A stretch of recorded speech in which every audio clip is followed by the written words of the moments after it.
course de vitesse est engagée entre le virus et les campagnes de vaccination, déjà dans le monde entier.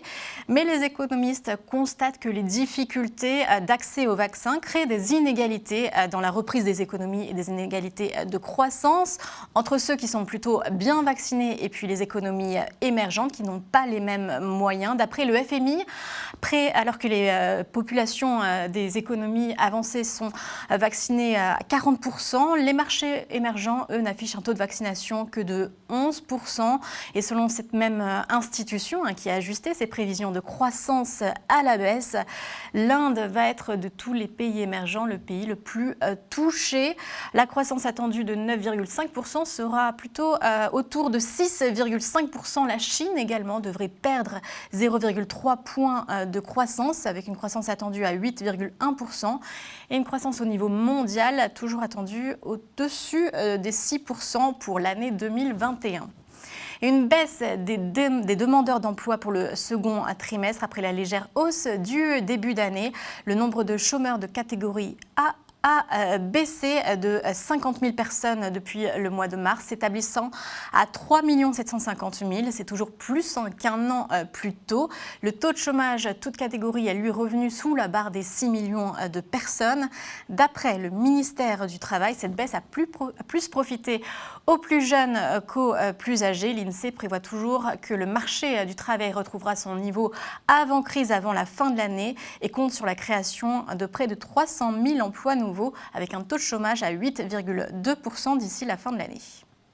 Et c'était un mea culpa pour la direction d'Atos. C'est un changement stratégique qui s'annonce à la tête de l'entreprise alors que la société informatique a enregistré une perte nette de 129 millions d'euros au premier semestre. Après avoir lancé un avertissement sur résultat au début du mois de juillet, Atos concède ne pas assez avoir donné de poids au cloud et avoir privilégié les services informatiques traditionnels, ce qui aurait conduit à la baisse de ses ventes, moins 3% au premier semestre. Atos a donc besoin de se transformer. Selon son directeur général Élie Girard, le groupe a annoncé hier qu'il cherchait à céder ses activités, représentant 20% de son activité, pour se recentrer sur le cloud, la sécurité informatique et la décarbonation du numérique. Atos a déjà signé avec l'Allemagne un contrat, un plan de départ pour 1300 personnes et la société aurait aussi résolu son problème comptable sur ses deux filiales américaines, problème qui avait amené les auditeurs à certifier les comptes 2020 mais avec des réserves.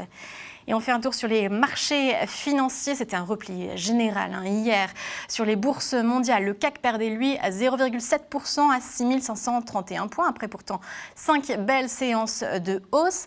La volatilité est d'ailleurs revenue autour de 20 points sur l'indice du VIX. Vous pouvez retrouver tous ces chiffres sur notre page tvfmedia.fr.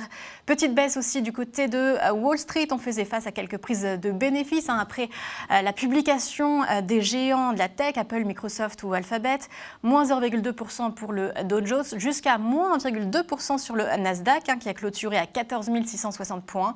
Et puis le S&P, lui, qui se maintenait toutefois en légère hausse, plus 0,4%. Les marchés asiatiques continuent dans le rouge ce matin, moins 1,5% à Tokyo.